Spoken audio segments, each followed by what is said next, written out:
What is real? How do you define real? You can't jump into cash. Cash is trash.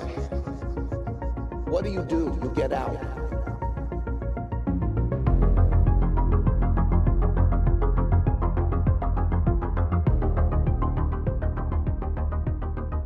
Surfer Jim is more stoked than you are regularly.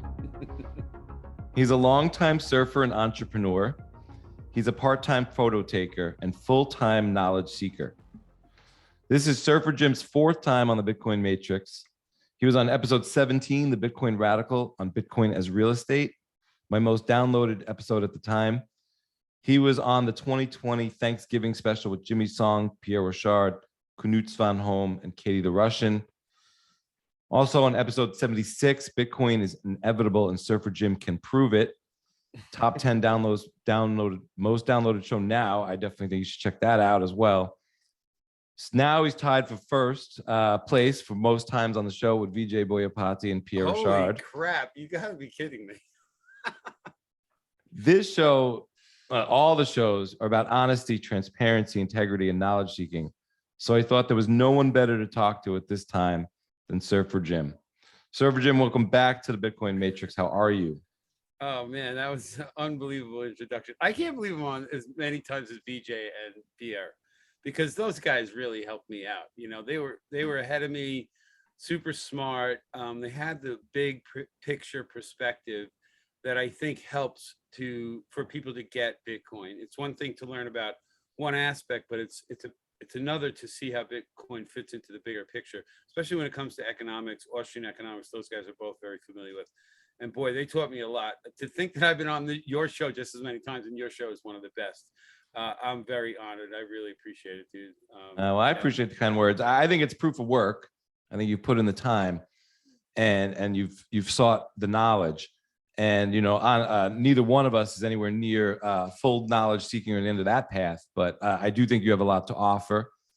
6 decades into this madness, yeah. Like you were saying before the show, you know, why take it all to the grave? There's a lot going on, but I kind of want to get first into, well, one, like, are you more stoked now in 2022 than when we talked in 2021 and 2020? Because it's now been on, this is the third calendar year that we've been chatting. Yeah. So a lot has happened, but it feels like a decade. Are you more stoked? Yeah, I have to say, honestly, I am. And I would say that because about 3 years ago, I started putting some serious plans into motion about where I think I want to land, you know, out into the future, 3 to 5 to 10 years for my life, for where I want to live, the people I want to be around, the things I want to be doing. And I recognize that many of those things that tie to those long-term goals I need to start working on them. You know, some goals, you got to get something done by next week. Maybe you need to get started today. Maybe you can put it off for 3 days, but you can't wait till the last minute on most things. And some goals take years. And if you don't start now, you know, a 5-year goal started 4 years from now takes 9 years. So what's the point? You know, if you need to get there in 5 years, you're not going to make it. So you got to figure it out. I mean, I've got a lot of years practicing, setting and failing to reach, and then obviously making many goals along the way. And yeah, so I'm pretty stoked because, you know, the world is falling apart, but my plans are meant to resist the inevitable craziness as much as possible. And as time goes on, I feel like they're reasonably appropriate for, you know, within my capabilities and whatnot. I mean, everybody has their limits and what they can and can't do to prepare for what may or may not happen into the future. A lot of unknowns. You can only do what you can do. But I'm trying to create conditions that allow me the best opportunity to live my life in freedom, not to have to live under a bunch of draconian rules, major taxation, all kinds of crazy stuff that make life so much harder. You know, I don't have that many more years. I want to enjoy them. I'd like to be able to travel again. I hope the world opens up, stuff like that. But again, you know, I can only do so much. I got to take care of my own life, and then what I can do with that beyond that, you know. Well, just to add to that, I did come to the realization that I feel Bitcoin is so important that I'm going to make it a concerted effort of my time to help educate people as much as possible. I think it's inevitable that when people find things that are important to them, that benefit them, they want to tell their friends and family, they want to tell others, hey, look at what I found, it's great. Most people, certainly now, are very wary of Bitcoin because of many of the things that seem to look like Bitcoin to people, the cryptocurrency industry. Unfortunately, Bitcoin's a very, very serious thing, and it will help people that learn how to use it, why it's here, what they can do with it for their future. If you hold Bitcoin correctly, it changes your life in many, many ways. I mean, we can get deep into it if you want, but it feels like really important. And I now have some time. I've got some life experience. I kind of see how the puzzle fits together. So I want to help people understand this. I go out of my way to explain it to anybody and everybody who's willing to listen. And it's why I do this with you. We're not getting paid. At least I'm not. And I'm happy to be here, man. I'm happy for people to hear my perspective. And like we say in Bitcoin, don't trust, verify. So nobody should trust the word I'm saying. You should just consider this in light of all the other things you've heard and see if it starts to line up. See if there's congruency, logic, reason. From a technical perspective, if you can read code, hey, check the code, see if it's doing what people say it's doing. That's one thing good about Bitcoin, So yeah, I just want to help move the ball forward for Bitcoin, and indirectly, I think it's going to help humanity, future generations. I got people in my family I care about that are going to take the reins one day and be in charge of this earth. I want them to have good lives and their offspring to have good lives. And if anything I could do along the way, I'm going to try and do it. Yeah. I know that was a lot. I forget what the that's first question great. was, but hey, you know me, I could talk all day. Yeah, I want to hear more about what might be your 5 or 10-year goals. Is it more about congruency and sort of the conditions in your life, or are there some sort of like more deliverable type goals that you're striving for? Well, for sure, congruency. I think that's a good way to phrase it. If you don't have balance in your life, which lends itself towards a type of congruency where the pieces are functioning well with each other, whether it's your mind, your spirit, your love life, your finances, all these things are part of your life. And you got to find a way to balance them all in a way that you're generally happy and you're not like aches and pains every day because you're eating bad food and you want to enjoy life, but you physically can't. I mean, there's a lot to work on. We have, many people get decades to try and figure this stuff out. And some people get it done, they figure it out well and they have great lives and they don't suffer as much. I feel like everybody suffers at some level and almost like we have to in order to understand what life is all about. But, that being said, we can mitigate that, I believe, by learning and aligning with first principles that are acting on us, regardless of our knowledge of them or our attitude towards them, because they're there and you can't do anything except align with them, whether it's the first principle of gravity or the first principle of honesty and integrity. They're acting on all of us every day. And if you align with that kind of stuff instead of deceit and evil, chances are your life might be just a bit better, if you have some setbacks like a flat tire and a rainy day. I mean, whatever. So I don't know. I forget how we started this, but I'm pretty optimistic. And I don't know, the congruency thing. Oh, I know. You said my long-term plans. That's right. So I live in New York. Most people that know me have heard me speak before.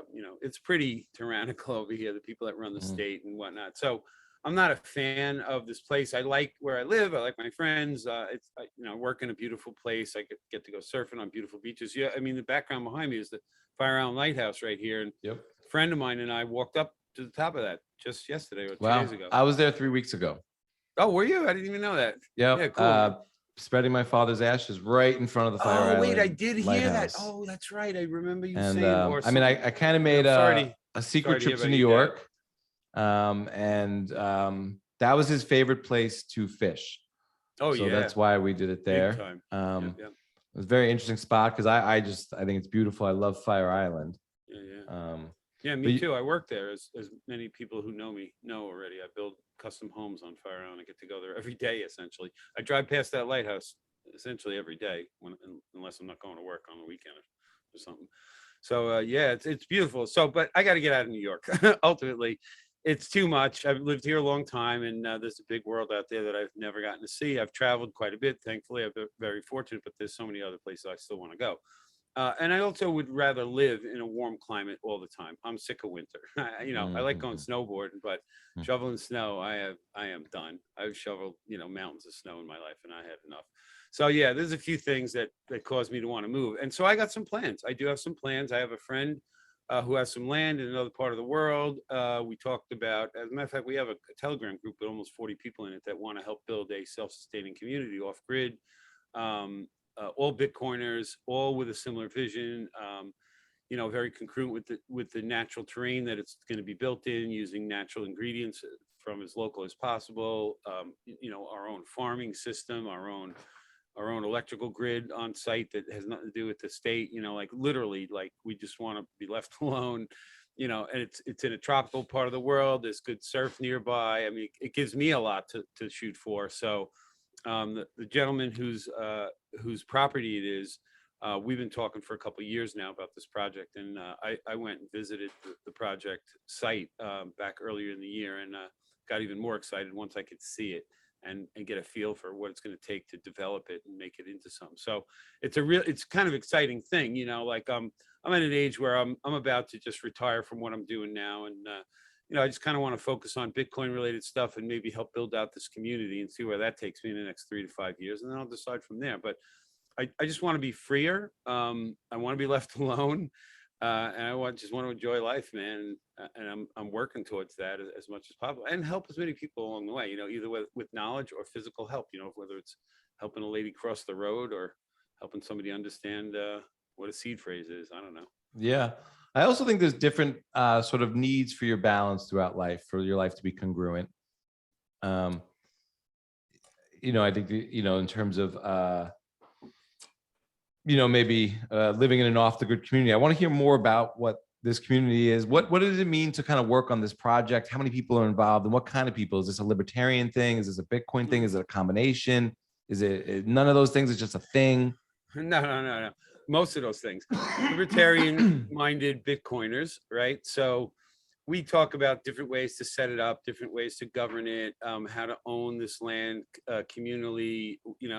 We recognize that some type of legal corporate structure makes a lot of sense for people's inheritance rights, for those who are going to, let's say, buy pieces of this land. We believe, we recognize that of the amount, we have over 1,000 acres, and that's quite a bit to work with, depending on how many people want to be permanent residents on this piece of land and how much land we want to use for agriculture or livestock or whatnot. But we also want to incorporate the local community. So the people that live generally nearby, it's a very rural place. So the neighbors aren't all that close to begin with, but it's not like you're going to be off the map where no one's going to know what you're doing. People can drive right on by down the dirt road that leads to this piece of property, and they can see it. So you can't just hide yourself. It's not like this, we're going to build this citadel with giant walls and no one's going to know what we're doing. We actually, our position is to sort of invite people in. We have this goal essentially to build a large community center that would be for the residents. It would have, things like a restaurant and maybe a pool and a spa and all those kind of things, but also a learning center for kids and people to come in and learn how we built this community and how we used, we're talking about doing things like rammed earth construction, or they make this stuff called hempcrete, where you use hemp fibers and mix it with concrete, and you make these concrete blocks that are like 1/10 the weight of a real concrete block, but they're still strong and they're insulate, and you can do so many things with natural materials. And we are hoping and trusting that, because we all are Bitcoiners, that we might be able to put in some amount of Bitcoin each into a treasury that might be able to build this place out. And assuming the value of Bitcoin continues to go up, we might never really run out of purchasing power, depending on a lot of factors. It's certainly theoretical, but the idea is that we have people that have enough money to make it happen, have the desire to make it happen. We have a Telegram group where we communicate all the time. We're always sharing ideas. We have a guy in Europe who literally 3D modeled the whole site, spent months doing it. It's absolutely amazing what the guy put together, but it's like you can fly through and see all the different buildings and how they might be situated in the community center and what it looks like inside. He's got like an underground pool in this thing, and it's just really amazing. So it's meant to be something that can last for a long time, but also is meant to help educate. And of course, if we're going to have an education center, we're going to teach kids about money and Bitcoin and economics. We're not going to be like the state. We're not going to try and manipulate them. We want to make free thinkers that'll go out and make, invent things in the world and whatnot, not just be robots like the current school systems spit out. And we hope that by being welcoming like that, we'll get local support. There's a government wherever you go, essentially. And if you can be friendly with them and not fight with them, then you can do some stuff and not be hassled. We're not trying to be like criminals. We just want to be left alone. So, you all have this really nice libertarian, non-aggression principle, perspective, sovereign individual, sound money, all that tied together. And we all want the same thing. And doesn't mean it'll last for generations, but if you start a community with all this like-minded people and you set it up with rules that everybody agrees with, a governance system that, I think we have to work it out. I'm no expert on something like that. We have to come to terms with some kind of written agreement we're all going to adhere to, living near each other and sharing resources and whatnot. You got to figure this stuff out. It's what we've done as humans all along. We're going to actually start 2022, 23. We're going to actually give it our shot at building a little society that might be a really great place to live and people might want to come, who knows? So, You have sort of, are you going to spend time there in 2022? I do have a goal to go back there before the end of the year. So I've been there once this year. I would like to go back. I'm not going to get a whole lot done because I'm not going to have a lot of tools with me. There's a day where I want to drive down there and tow a tool trailer full of stuff and then really be able to help out. I'm committed to some stuff here in New York, work-wise. As you know, I'm helping with a project called the Long Island Surf Park, where we're going to build a big giant pool where you can go surfing in. We have a proprietary technology that we came up with. I've been involved in the project for 7 years, and we're about to start building this place, and we're hoping to have it ready in a year. So I certainly don't want to leave before that's done. I want to be around to watch it get built, to help build it, and to certainly surf in it. And I'll be one of those people that's there during the testing sessions when there's only like 10 of us for days, making sure it works really good before we let everybody in. So I got to be there for that. So I'm here for a little while, and I'm just going to keep working my plan. I got a construction company for more than 30 years. I got a lot of equipment to sell. So I've been slowly selling that, turning it into sats whenever I can. I got a good story, just really quick. A couple of years ago, I had a boat. It wasn't worth it for me to keep it anymore. It was kind of old and beat up. The engines were worth mostly all the value. And I found a guy to buy it. It was worth around 10 grand. That's what I got for it. Boat, motor, two motors, boat and trailer for 10 grand. Good deal for him if you want to fix the boat up, but he only wanted the engines. Anyway, Bitcoin price was 7,000. I didn't need the boat. I was never going to use it. If I just sat there, if I had it today, it'd be worth less than 10,000. But I turned it into Bitcoin at more than a whole Bitcoin. That's the most I'm willing to admit that I have control over. So it's worth $20,000 or $30,000 right now, just because I turned a stupid old boat into some Bitcoin and I sat on it. Right. And anybody who go look in your garage, look in your closet, look at this shit you got sitting around that's not making you any money, but is worth something to somebody, and you're never going to touch it again, and you're just holding it for sentimental reasons, for no reason, whatever. Turn it into Bitcoin and save it there. Save the value in the Bitcoin instead of the thing. Yeah. One of my words of advice when I'm trying to educate people is like, look at your world differently. What is that stuff doing for you? Nothing. And it might only just become worth less in the future. But Bitcoin might be worth more. There's a high likelihood, again, depending on you acquire it and how long you hold it. But, learn about Bitcoin and then maybe that'll make sense. Right? Yep. I'm kind of curious how much New York City and even places like Long Island out east, which is very different from New York City. It looks a lot more like what we see behind you. How much has the state changed over the last 3 years? I'll preface that we've changed as individuals. We might want different things, but how much has the state changed, and how much is it returning to what it was like? Well, I would say that where I live out from New York City, about 50 miles, it was never as bad as in the city. There were some really crazy people with the masking and requiring certificates of vaccination to go into businesses, but it was never ever as bad as New York City. I would assume it's probably normal for more rural places to be able to push back or just ignore mandates handed down by governments from far off places. I mean, what does the guy in Albany have to do with my life? He doesn't know how I live or anything. I'm at the beach all the time. I ain't wearing a mask. It's absurd. But I didn't ever wear a mask because I thought the whole thing was absurd. It never made any sense. I mean, people have lived for millions of years on this planet, and they didn't require masks for their entire day when they're out in public. I mean, like, and again, like we can get deep into this political bullshit, but I think the whole thing's a much ado about nothing. I think it was just essentially maybe a bad flu season because there's enough evidence, like what happened to the flu in 2020, it just disappeared. How is it that, a large percentage of the people considered to be COVID in that year, 2020 and 21, were actually flu, normal flu?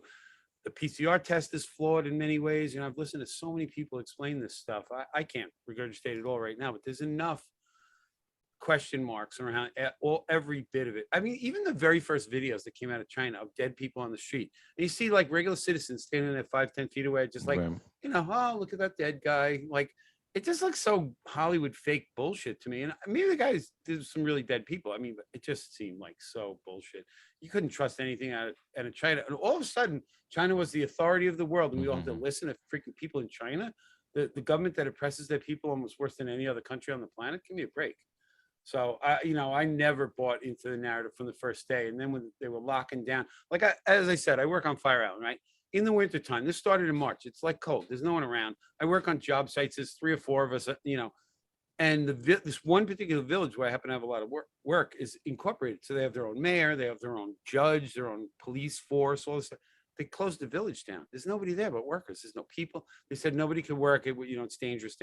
I went nuts. I went nuts sending emails to the people that run this village. You people crazy? You can't stop me from going to work. I'm outside. I'm nowhere near you. Just stay away from me. Leave me alone. I want to go to work. I was pissed. And I work for myself, so no one's going to tell me I can't come to work at my own company. But to be able to not be able to work within the bounds of some village that has to issue me a permit, I was not happy about it. I pushed back really hard. Luckily, they didn't dig their heels in for very long because they probably got dozens of calls from everybody else just like me saying, wait a minute, we got only a couple more months till summer. We got to get our work done so these people could come back and enjoy their summer homes. That's how it works. I do a lot of work all winter long getting homes ready for the summer so these people can come out and have a couple months in the sun and, lay in the sand. So, yeah, it was crazy. But my life essentially has not really changed much at all, except to have to work around all this craziness. But it has totally led up, to get back to your question, there's very few people wearing masks out on Long Island where I go. There's a handful here and there, and you just roll your eyes and go, I don't know what they're thinking. I was in New York City last night for Bit Devs, and it's still 50-50. There's a ridiculous amount of people wearing masks. And whatever, they're afraid, they're brainwashed. I don't know what it is.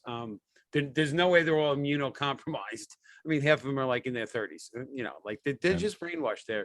They just believe what they see on TV. They don't, I don't know what. What about economically? Has the city changed? Well, so I don't spend a lot of time in the city, but economically around me, prices are absurd on everything. I can never figure out what something's going to cost when I'm doing work. Every time I go back to buy supplies, I never know what the price is going to be. They went up a lot. Some stuff came down. Now I'm seeing supply shortages. So that's a pain in the ass to try and, when you figure you can just go to the store and buy a couple of 3-inch hinges and they're out of 3-inch hinges because they're very popular. You're like, holy shit. How do you manage this with your customers? Do you push costs on? Do you eat costs? I can't lose money. If they want me to come back and keep servicing them, they can't pay me so little that I lose money. So I have to pass the cost on, but luckily I work for people that are generally more well off because most of the homes I work on are summer homes, second homes. And so I'm somewhat fortunate in that the clientele I work for can afford to keep their houses up essentially. But I do the best I can in terms of helping them out, burden the increased costs, but most of them are more wealthy than me. So, whatever. It's a balance. Being in business is a balance between serving your customers at a price you can make a profit that they feel is fair to pay, so that you're willing to come back and they're willing to hire you back, whatever product it is that you're selling. And, if you charge too much the first time or whenever, and they come to realize you way overcharged them, they could have been excited and thrilled to pay it and happy with the results, but then they find out you overcharge them, and maybe they won't call you. and then of course to undercharge them. Sometimes I've given people deals. Sometimes they didn't know. Sometimes they even did know, and it didn't seem to make a damn difference. Like they didn't go out of their way to thank me or throw me an extra bone here and there because I hooked them up with something. It could be any number of things. Like I took away some garbage and did bill them for it or something, which I justifiably could. So running a business, serving customers, it's always a balance. The formula though is essentially you have two people that agree on a set of parameters, and they're going to exchange two things. In my case, I exchange goods and services. So I bring materials, I do work to those materials. It changes something about their home generally, and they pay me in the form of money. I've been paid in the form of, you can have my house for the month and just stay there, instead of me charging rent, like people have offered me all kinds of stuff. But the point is, it's a voluntary exchange. They would rather have the thing I'm giving them, and I would rather have the thing they're giving me. That's what makes it work. So I value the money more than the time it takes me to give them the thing they value more than the money they're giving me. Right? Basic economics. And, if you do that, you follow through with your word, honor your contracts, it usually works out pretty good. I've been doing this for over 3 decades and I'm never out of work, thankfully. And I really don't advertise because once you get a name, and they tell their friends, and I don't know. I got my first customer on FireRound literally 33 years ago or 30, whatever it is. Both the parents that hired me have passed away, and the daughter who maintains the home still hires me. And I'm literally the only contractor that's touched that house in over 30 years. And they give me all their work, and I always come through, and we love each other. I feel like totally part of the family, and they take me like that. Like the daughter's kids, when I met the daughter, she was like in her 20s or whatever. And now she's in her 50s, and she didn't even have kids when I met her. And now, so I'm like Uncle Jim to her kids. It's like so weird, a third generation of people. I'm working on the same house, but I like what I do. I love where I work. I got great customers, and whatever. It's a simple formula. I just backing up really quick. I had a chance. I felt like almost a once in a lifetime chance.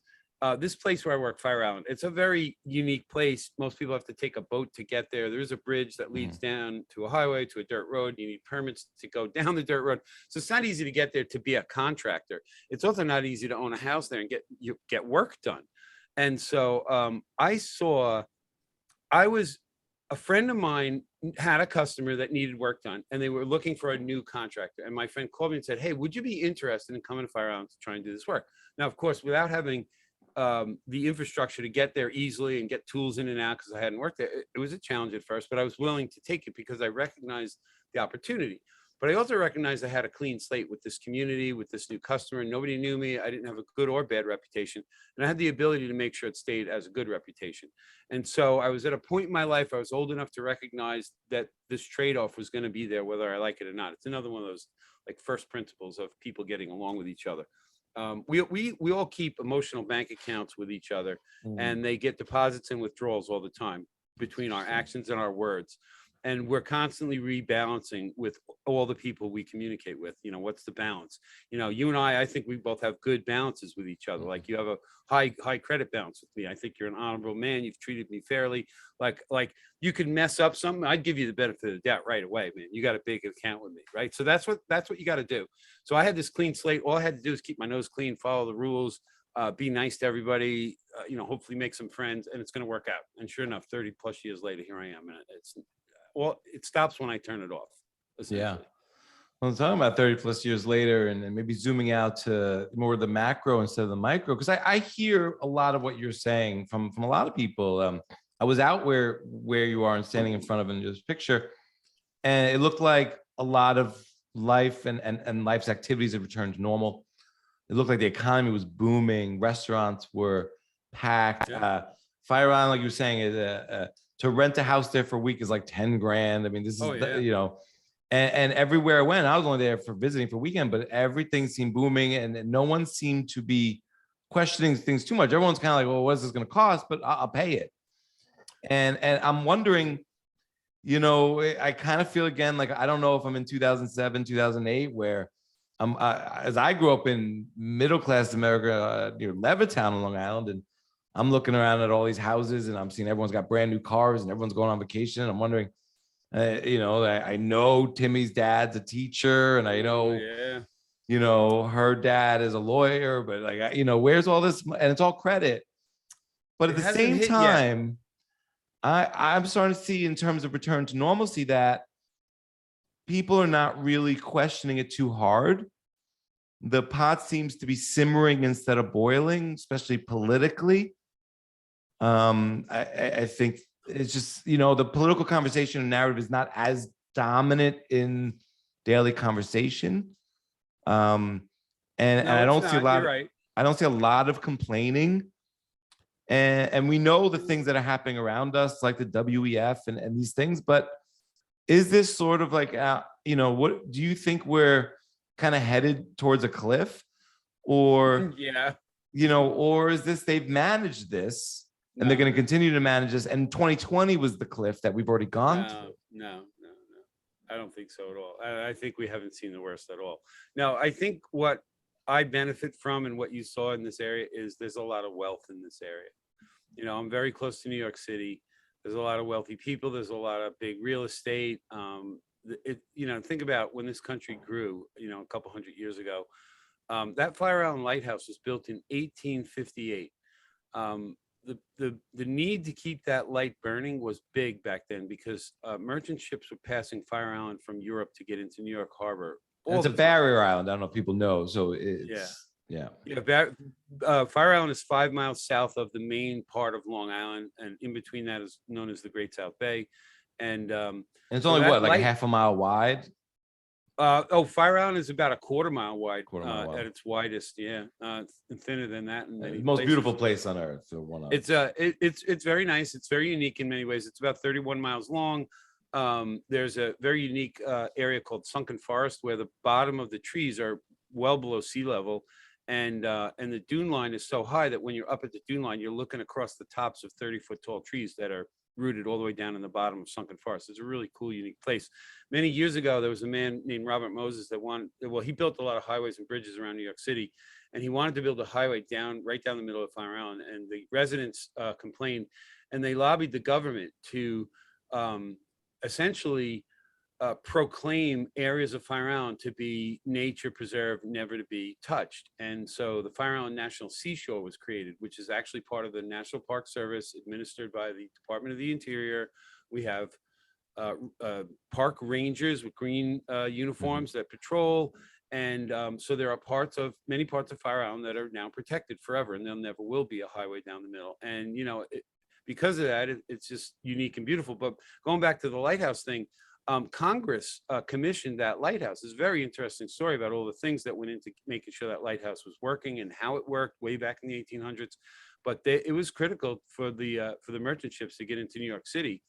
Now, you started this off with a larger question about the economy, and I guess what my point was is that we have this part of the country is very wealthy, and it's really old. It's really well established. The stock market is, you know, right here in Manhattan, you know, things like that. And so much of world commerce came right through this general area. I'm literally 50 miles from downtown Manhattan. And so I think we're not feeling the economic downturn just yet. Well, I'm in Florida. All that wealth. I'm in Florida. Okay. And I just drove across the country, or most of the country, 3 times over the winter. Okay. And I just saw a lot of business as usual. I mean, I know there's a lot of hurt and all right. So you're saying, wait, it's not just New York where you were a couple weeks ago. But New York was one angle, one lens into what's going on. Yeah. I think in a lot of ways it can be a leading indicator. I didn't get to see a lot of New York, but I was surprised by how it was a lot of business as usual. And, you know, because near those are very wealthy, well-to-do towns. Every town on the other side of the train tracks is not wealthy and well-to-do. That is true. In the middle of Long Island. And they share the same gas stations, the same CVSs, the same supermarkets, the same, I don't know if they both go on the train, but same trains, same buses, all of it, same roads. Well, you know, think about it this way. You got people that they have to make a living. If they have a job and they need a paycheck, they're going to go to work. And so the economy wants to keep going. Yeah. People want to keep working. It's because of government that we have problems. Like when government shuts down a key pipeline that could provide oil to this country and we have to import it from Saudi Arabia, who the hell thinks that's logical when we have it right here? It's absolutely absurd. So we're facing the biggest government. I mean, the government's getting bigger and bigger, and it Oh, seems yeah, like it's well- blending into a world government. Well, that's sad, So- and I hope that doesn't actually all the way happen, and it might not. And I think if the only reason it won't is because we have Bitcoin. To bring it back to the reason you have a podcast, I think if we're gonna avoid that, we're going to avoid it because we have a money that no one controls, and we just need to get the world to adopt it. So let's talk about Bitcoin a bit. So here we are at Bitcoin, and we don't get into price too often here and all that jazz, but it comes up. It makes sense to kind of visit from certain lenses, but we've now talked over about a year and a half. The price was around this price when we talked a year and a half ago. What was it? Okay. About 17, 18, 19,000, give or take. And price was around this point maybe 4 years ago. That's true. Yeah. 2017 for a couple weeks. Yeah. And we know that Bitcoin is savings technology. It's a long-term thing. I want to turn the conversation a little bit to more 2030 in a second, but what is it? What do you think is going on right now in terms of, or how are you framing this up for maybe people in your life who have been listening to since maybe 2017, 2018, 2019, and it doesn't look immediately like what a lot has been sort of maybe offered to them, not offered like we could proffer anything or anything's guaranteed, but in terms of sort of a defense against inflation. And I know over long periods of time, even a year and a half, it's done very well, but I'm talking about preconceptions and just sort of this notion and what's going on in the greater economy. It seems like we have quantitative tightening now, and all assets classes are shrinking. I mean, what's kind of going through your mind? How are you framing this up? I'm not talking about as a hodler, but maybe how you're dealing with conversations with people or. All right. So because I started looking at and acquiring Bitcoin in the earlier part of 2017, before it ran up to 20,000, as it started to go up and I was telling people about it, what I was learning, of course, they didn't want to listen to me because as somebody who builds houses, they don't want to take financial advice from me. Remember this, folks, if you're trying to convince people about Bitcoin and you're out of your lane from whatever it is you do, they're not going to take you seriously. The best thing you can do is just point them to resources and encourage them to go learn, and don't trust verified. So I watched the price go up. Of course, I think I'm a genius because, I saw it coming and it went so high and I went, holy crap. But I was also a little depressed because I didn't think I didn't think I'd ever get as many Bitcoin as I would have wanted, because wow, the price is getting so expensive. To get one whole Bitcoin, I need 20 grand now. Oh man. Most people don't have that laying around, and that's where we're at right now. It's like 19 something. I got a chart up over there. So when it came down, from my perspective, I was like excited as could be. I could get more Satoshis, and so because I was so convicted and believed. So in 2017, when it peaked and came back down through 18 and 19, I believed what we saw last year was going to happen. Now, if you believe it's going to go up, you have to believe it's going to go up and down on the way up. And so you never know when down is or how far down is. So I did not expect to go from 69 to where we are today in 7 or 8 months. But, neither did anybody else. But luckily my time frame was that I didn't want to use this Bitcoin that I've acquired to live off of or use it to buy anything right now. I never planned to. And this is part of what we say to people. If you've got a couple of year time horizon, don't worry about the damn price. As a matter of fact, if it goes down, if you really believed it when you first bought it and it goes down, you really should buy some more, unless you can point to some reason why it's broken. And the value proposition is all gone from when the first reason you bought it. If that reason is gone, then don't buy anymore, sell it, whatever.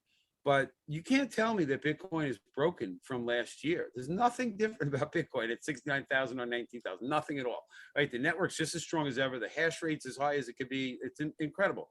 The value you can trade somebody for one of these Bitcoin in US dollar terms or any other thing has changed. That's it.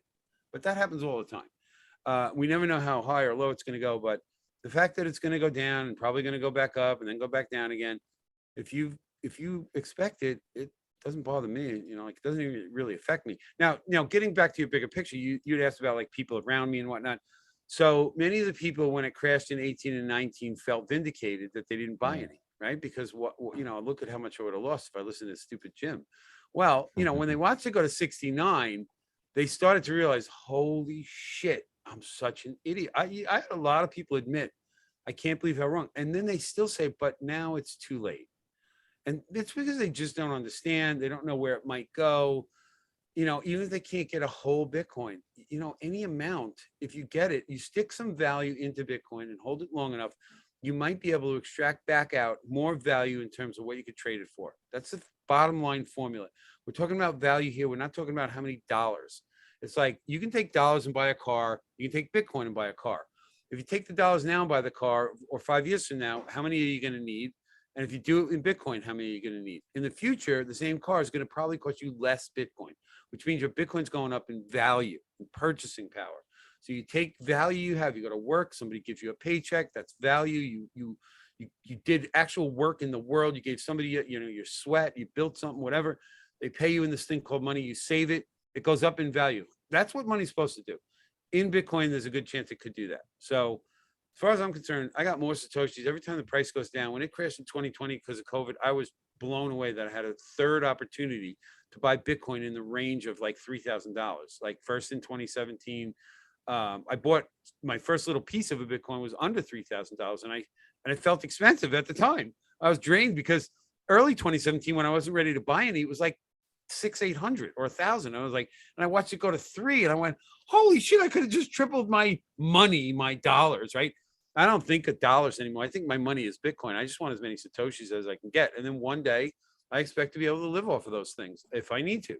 I believe I'll be able to trade goods and services for them, for people who want Bitcoin, because they see it as a way to store their value.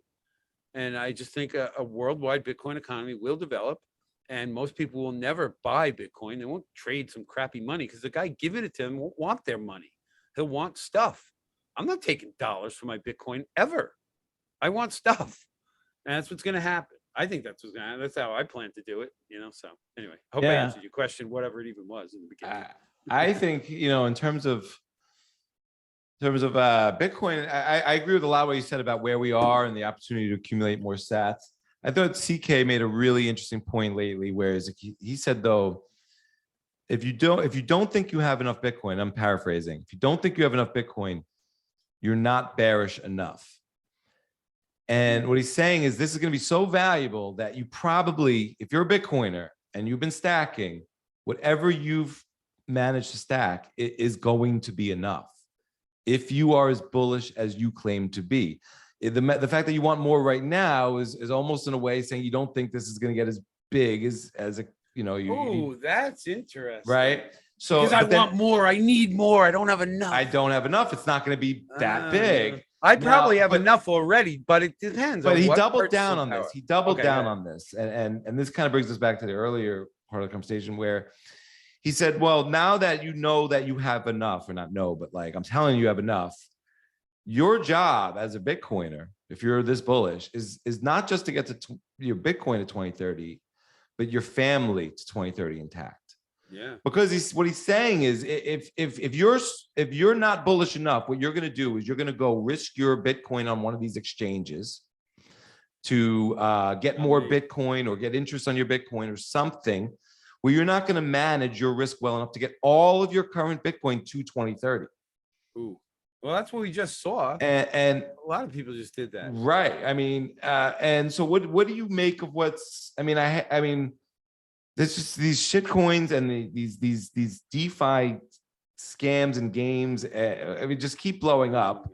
I think at this point, it's malice by these 3-letter agencies in America to not deal with this. And I think that's part of the state. I think that's part of the state-sponsored attack on Bitcoin, is to allow these blowups to happen.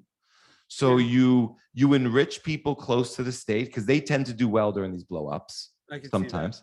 Yeah. You give the whole thing a bad, because I think I'll put crypto in quotes. It's Bitcoin is the only cryptocurrency, but crypto is a thing that people refer to. Yeah. And it gets looped in and commingled and co-leveraged and all this other stuff. I think that's part of the attack. At this point, I'm convinced that these things are being allowed to happen. Yeah, no, it could be. certainly the regulatory agencies that may or may not have, let's say, jurisdiction over this industry. Some people say that they should and that they should do something. I'm not a fan of the state in general, so I don't want them to do anything. What bothers me more is the disingenuous nature of the people involved, the lies and the outright scams that are being perpetuated on people that won't do their homework. And it looks like Bitcoin, so I'm gonna, because it's so cheap, I'm gonna buy it. And I'm gonna be one of those early people. The rug pulls are everywhere, and the people doing it, sadly enough, are very wealthy VCs that are backing these. Yeah, I think they know better, and I think they're misrepresenting the risk to a point of not just negligence but malpractice. Yes, absolutely. I think and they're so culpable. Maybe the market doesn't need to be regulated where they need to apply beforehand. And maybe we don't need to prevent crimes, but maybe we should be pursuing crimes. Okay, that's fair enough in a world where we have a fair justice system. And maybe case law could prevent future people from taking maybe undue opportunities or whatever it is. And I like the free market, but I mean, the free market could also have consequences. Well, we're seeing consequences of the free market right now in a good way, in my opinion. And what I'm alluding to is the fact that some of these wealthy VC people invested in companies that blew up recently. Right, but then they're close to the money printer, and they're able to. I think I see the FTX bailing out the industry as almost being close to the money printer, and using that money to bail out contagion in the industry for their own benefit and the benefit of a lot of these sort of high net worth individuals involved. Okay, but wealth still disappeared out of the hands of some people, and it went mostly retail. I would argue, probably. And the institutional that was probably lost was probably the dumb institutional money, like pensions, and I don't know. I haven't done an autopsy, but I mean, I'm just really crazy that this stuff is still happening, that it's taken seriously, and I'm just kind of surprised. It's been, I should have started coming. And I think now that I've been woken up to it, I mean, I think there's way more pain and contagion in this that's left to be in the system. The more I look at it as just a true, I'm talking about all this crypto stuff, a traditional market, there's way more. I mean, these all, they got to go to zero, not just in Bitcoin terms, but I think in fiat terms. They will. And excuse me, what we saw recently with the liquidation of many of these big companies and exchanges in places like BlockFi that are having a lot of financial difficulty, they owned a lot of Bitcoin. They leveraged it. They bet on the value of Bitcoin going up, and they took a risk. And then when the market didn't do what they thought, they were called in on their bets. They had to sell an asset. They had to sell this valuable thing known as Bitcoin. The sell pressure caused the exchange rate to go down, but the people who bought that asset, they bought an asset that's still just as valuable within the network. You have fractions of a closed system that there's only so many of. And so the people that acquired those digital files known as Bitcoin, what they did was they took the value, the evaporating value that somebody else was losing, and they took over the vessel that the value was held in. So now somebody else has that vessel. They have it at a lower value to them, so they got a good deal of it. But what's happened is the value that used to be stored in that Bitcoin that was in control of one person, a huge chunk of that value was taken away from that person, and a smaller chunk was given to another person to start over with it again. It's a reallocation of capital in society. And I think it's a really good thing, because those people were misallocating that capital, and now it found its way into the hands of smarter people that are holding. It could have found its way into the hands of venture capitalists. We don't know. I'm sure some of it did. We don't know whose hands it ended up in. And I'm not so. I'm just. I think to be honest, I think that this is nothing in the grand scheme of things right now of how bad the economy is. And I totally agree. And I think that's also part of it's taking a hit to some extent of absorbing some of that sort of angst in the economy or blowback. But I think the economy is in way worse shape. And so I'm kind of curious how you've been dealing with American Hodl recently was kind of talking about this current thingism. So What's that? where the news is kind of driven by, or people are kind of involved in the current topic of the day. But there are some bigger topics. Kind of with the world economy, do you think, what is your take on what's going on with Russia and Ukraine, and how important is this for the dollar and the American economy? And what do you think of this notion of Putin being blamed for inflation?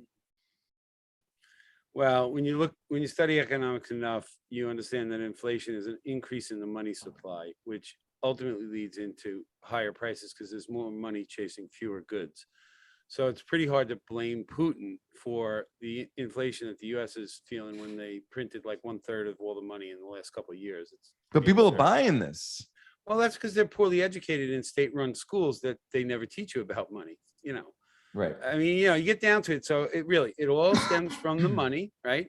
So figure who controls the money, who creates and controls the money, controls the narrative, controls the enforcers. And in the way society has grown over time, the people that control the money also control lots of the institutions like public schools.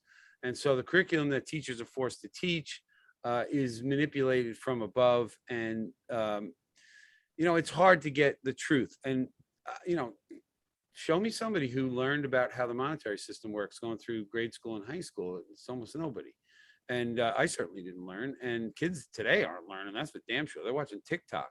They don't care about monetary supply and, Fed funds rates and all the crap that affects their lives directly because some people manipulate money. This is why I think they can kick the can down the road. Well, for a while, look, the U.S. dollar is the world reserve currency. All currencies are going to fail. All fiat currencies are going to fail eventually. The U.S. dollar is going to be among the last. We can go for decades with the dollar still out there kicking around the world because other people in the world have way worse money. But I still think the Bitcoin economy is going to grow. What does that mean for our children? Long term. We talk a lot about this Bitcoin standard, a world on a Bitcoin standard, and what that could be. And that it's really powerful and meaningful, but I want to be there, and it's painful. And the thought of like not being there for 10 or 15 years. And I know that we can kind of maybe carve out these slivers, these citadels, these communities. But, I would love to see America figure their shit out right now. Yeah, right. And go on a Bitcoin standard or even the world. More importantly, and the more we talk, the less I feel like that's, I don't want to use the word imminent, but like I was hoping 8 to 10 years, 15 to 20 years. Wait, for what? For Bitcoin to take over the world? Yes, or a saner world. It's not just Bitcoin. Bitcoin might be sort of the Trojan horse, or the sort of the thing that kind of creates a better playing field that allows these things to happen. So Bitcoin is, but then all these other things happen that we get. That's not because the money's been fixed.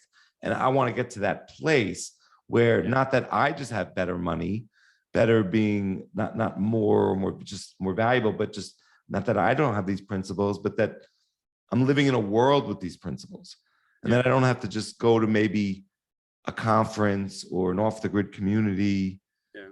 And right now, the world seems to be getting clownier. I don't even know if that's a word. Yeah. It does. All right, look, all right. So I'm not as optimistic about sort of 2020 macro. And I'm not just talking about economics, social, cultural. It's all tied together. It is, but so the economics look bad. And we're gonna see more pain before it gets better. I don't see how we can avoid it. And that's kind of like the short answer. There's a lot of people entrenched in a system that benefits them, that as it falls apart, they'll struggle to keep it. They'll fight. They'll, and certainly in politics, they'll try to make more rules to give themselves more benefits. And, they'll do whatever they got to do because that's the nature of people. And I say regularly, I think before hyper Bitcoinization, before Bitcoin is the world's money, I think we need a couple generations to play out. So young children, maybe kids. I don't know how old your kids are, but I haven't 5, 6. Let's call them 6 and 10. They're going to turn. They're very all right. close. So they have a father who's into Bitcoin, so they know what it is. Like 6 and a 10-year-old. Oh yeah, they know what girls Bitcoin don't is. know? What? Okay, but all right, but they're living in a world where their father, their parents are engaging with Bitcoin. You have a podcast that educates people. They're going to see this thing called Bitcoin. They're going to take it seriously. They're not going to be. They're also going to see a lot of other shit that I can't control. Well, but that doesn't. But Bitcoin has its own truth, and they'll be able to find it. That's like we have. Yeah. Right. Bitcoin stands on its own. When you do enough homework, you figure it out. Right. You got to put in the time. But your kids trust you, right? To whatever extent, if you're a good parent, so they're going to just believe you. Then there'll be a day when you don't have to even look into it. It's just what everybody uses as money. But that might take 2 generations, maybe your kids' kids or their grandkids. Maybe 3. I don't know. But the people that control the systems now, much of what they control, they inherited. They did not invent. And a lot of these people are dumb. They didn't invent them. They don't even know how they work. People that run the current government don't know how money works. Almost none of them. You ask a senator or House of Representatives person, how the hell are they in charge of our lives and the laws if they don't even know how the monetary system works? Like a super important thing, right? Because they didn't create it. Right. It was created, a century ago by a bunch of bankers, essentially, right? That created a system that benefited the people who run the system. And then generations later, other people inherited that by going into government, getting jobs, getting elected, and now they run a system they don't even know how it works, and they're screwing us because the system was set up before them. The system does screw us. It's a constant rug pull. And that's what I thought was hilarious and so insulting about like Luna and Celsius it was just a reiteration of the rug pull. Totally. And they all played dumb. And there were people. No, there were some very smart people who understand the legacy system, who invested a lot of money in those companies. Of course, they're not dumb on they were bullish. I think they got too bullish on something that was a shit coin, and the greed got the best of them. But they knew better. I'm going to give to bet the farm on it, especially. Well, I agree that you're talking about the right group of people. Most of them. These are not idiots. They're not. No, I know. They're not senators. They're not politicians and actors. These are people who, and some of them understand the system that you can call it a grift. I wouldn't disagree. They understand it. They understand their role in it. They get it. Yeah, they play it. They know how to play it. And they played that one terribly. Wait, which one? It's like BlockFi or Celsius. Those people played currently right now very badly. Yes, and those people, should have known better in that regard. There's a lot of hopium in this space. We're going to 1 million. Everybody thought. Yes, right. I think that was a complete bull market play. Absolutely. They all leveraged the future 100%. Value where they thought Bitcoin was going to go, and it didn't go there. And a lot of people got wrecked. That's literally what happened. But go ahead. Well, I didn't mean to interrupt, but no. How is over the last 2 to 4 years, you could pick any graph and Bitcoin hasn't gone up much. It's not a bad thing. You and I, that could be a very good thing, depending on where you fell in that. Yeah. DCA and all of it, and your opportunity to continue to do so. But so it's not about price. How has Bitcoin maybe changed you at like a really deep level? Well, I've thought about this a little bit. It changed me.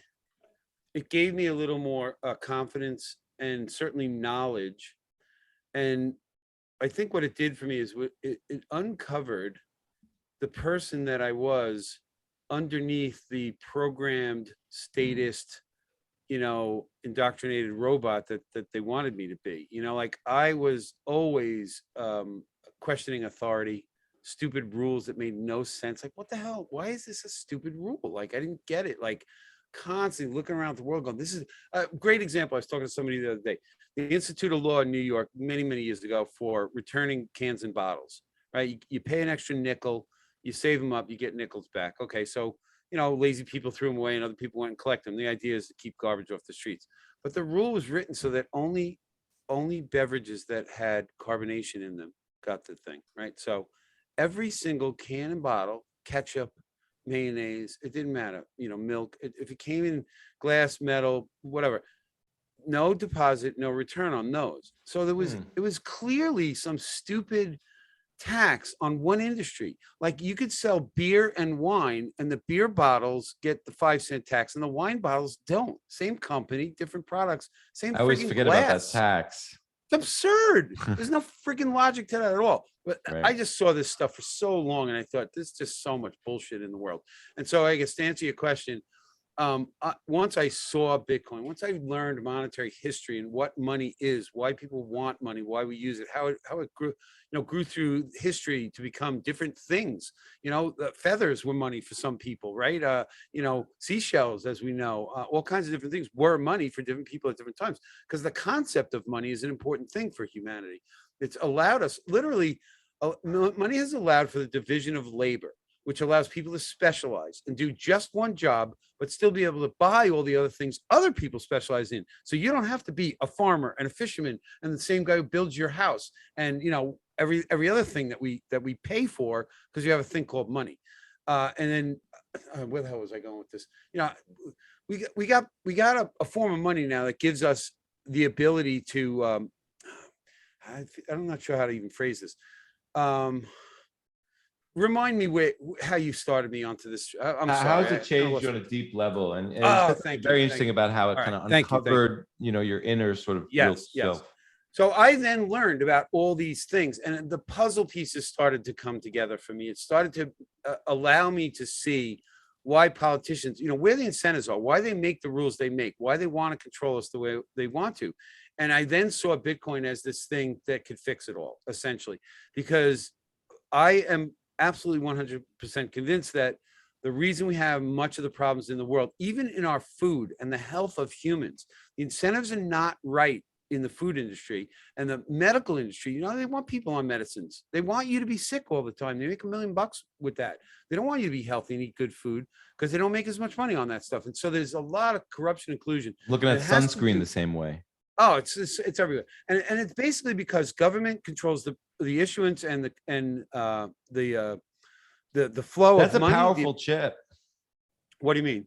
To control the issuance of money. Yeah, and through that they get to control people. They get to control things that are built and the ways things that are built, and of course they get to control magic words on paper that control people and industries and give one guy a benefit over another guy. And it just broken money is broken signal everywhere, and it's like a language that people can only. But they want. But see, I think I assume you agree with me. I think they want the signal to be broken.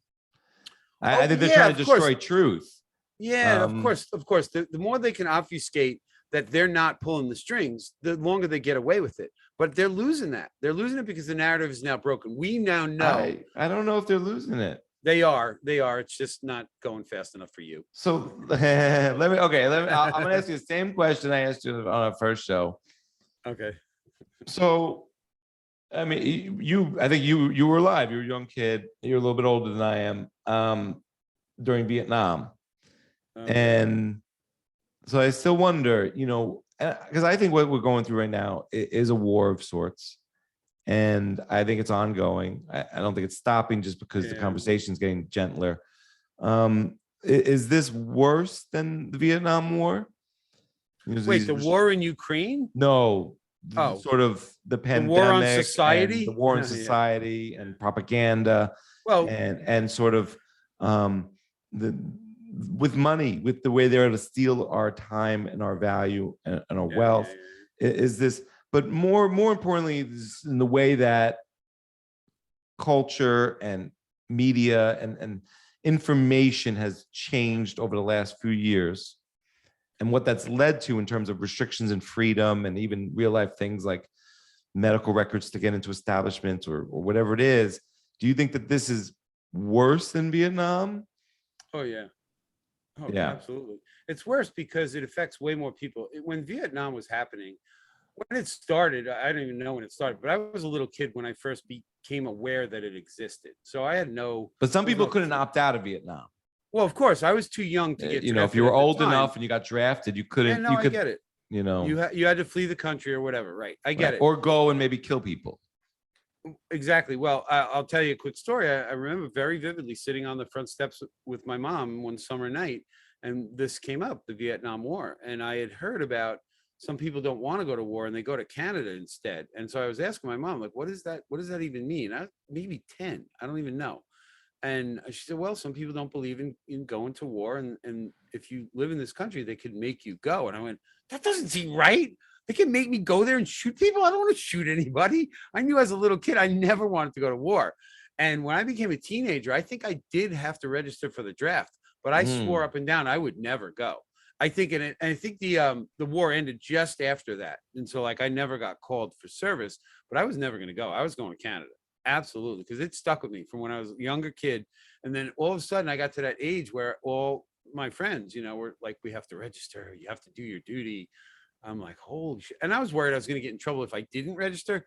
I mean, if I knew then what I know now, I never even would have signed up. Like, what, are they going to come chase after me and find me? Like one little guy because he didn't sign a piece of paper? No.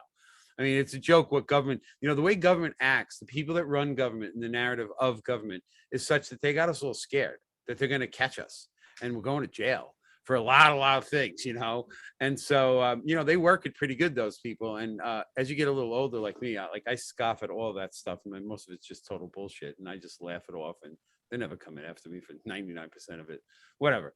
Government's a big joke, and the only reason they keep getting away with it, it's like the perfect mafia, because they strong arm people. They say it's a mafia. Well, it is. They say, we'll protect you, but you got to pay us. Right. And if you don't pay, you still got to pay us. And we're going to send some people over to break your legs if you don't. Right. And it's the largest one. And the worst part is they have the acceptance of most of the people they control.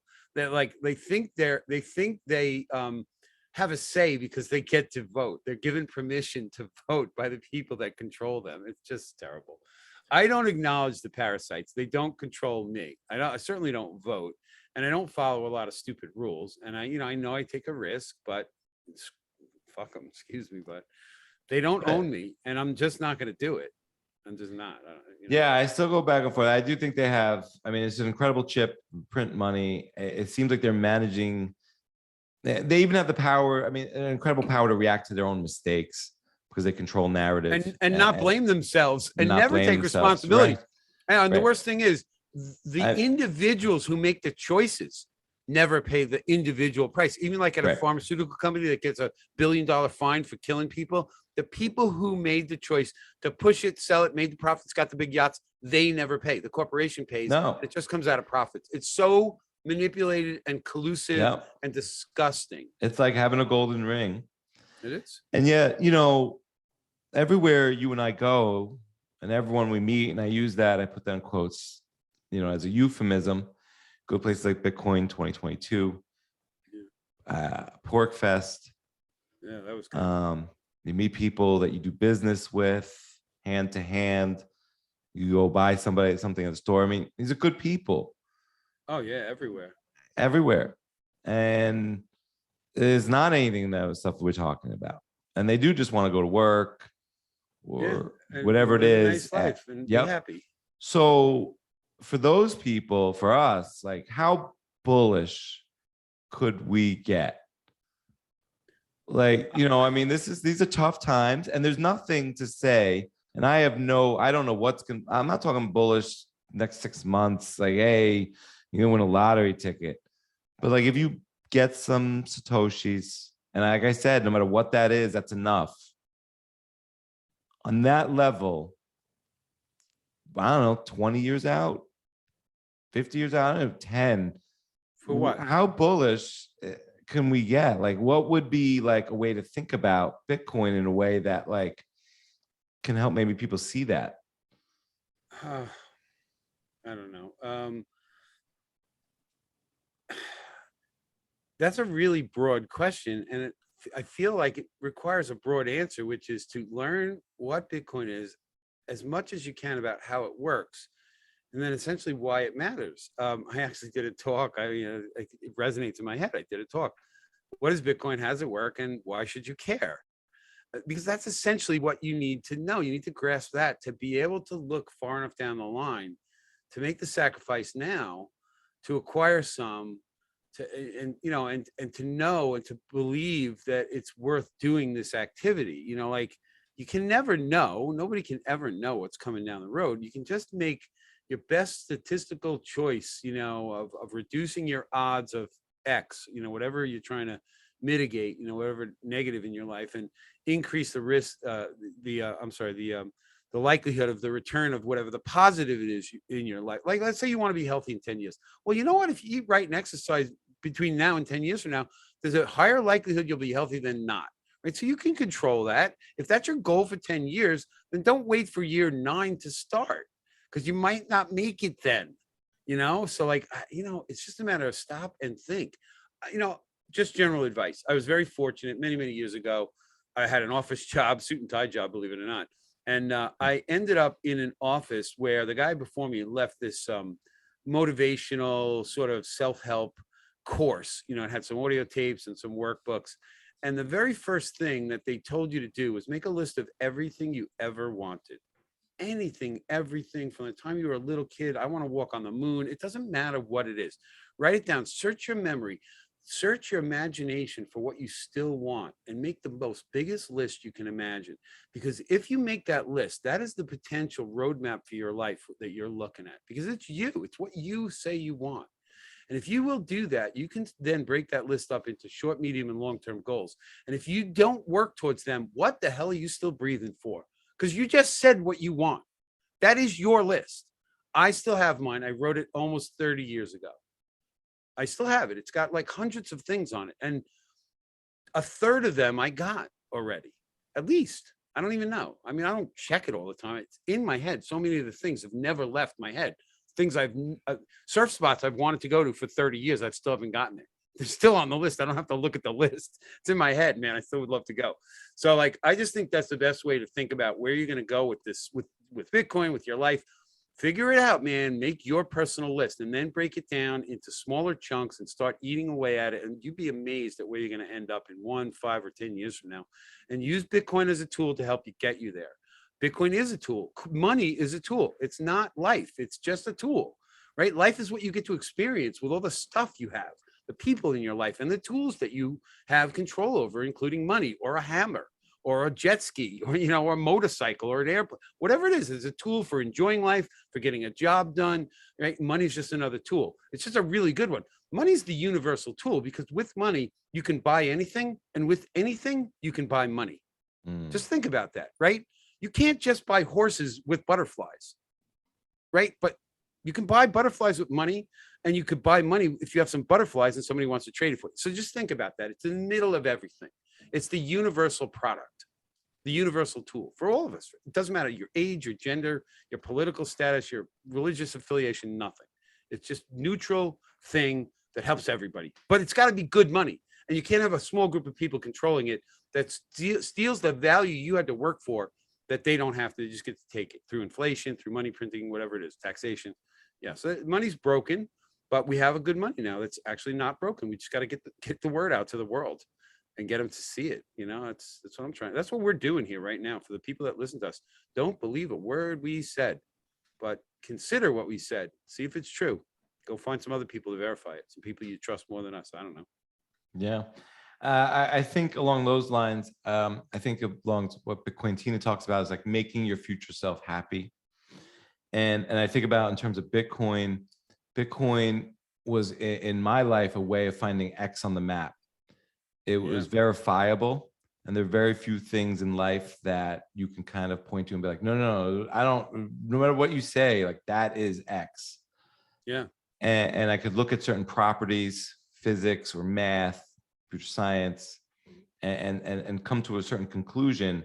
I think it also kind of speaks to my nature of questioning authority, or, you know, you kind of term it as hating authority. You know, I'll go there sometimes, and but what I like about it is you sort of find an authoritative, I don't want to use the word voice, but like this kind of X on the spot, like you can't bend it, right? Yeah. But there's no sort of voice behind it or person that makes that rule.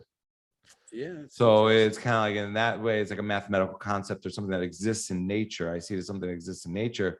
Yeah. But in terms of, and I also see it as very entrepreneurial, a way, you know, where in very different ways, whether like you want to be a venture capitalist or a daily stock trader or whatever. And I think those are not necessarily the best pursuits and use of intellect and everyone's time. But what I mean by that is that you could find something that you can be very close to the bet. So like you've determined that this is X mark the spot. This is the thing that's going to be right over time. And there's no one that can come between you and that bet or alter the rules or change your playing field. And that's why, you know, I just become incredibly bullish on it. It's like a lot of the other things that are also just amazing about the privacy. A lot of other things aren't necessarily applicable to my everyday life. So it's really about, like, for me, a savings technology, a way to kind of defeat inflation, which I think was one of the biggest headwinds to sort of my living my life to the fullest. And when I found Bitcoin, it kind of reinvigorated those things. I kind of, even without price appreciating much, I feel like I'm not in that Red Queen's race. Oh, I could relate to everything you said. Essentially, when you know, again, for me, I needed to understand how Bitcoin worked. It wasn't about monetary properties so much as, like, technically, what is the thing doing? You know, what are the gears of Bitcoin? When you push this button, what happens? You know, like I had to know what was this thing that I was going to own, and what were its rules of operation, what were its parameters, its limitations. You know, what could it do? And what I found is a protocol for, well, I say this all the time.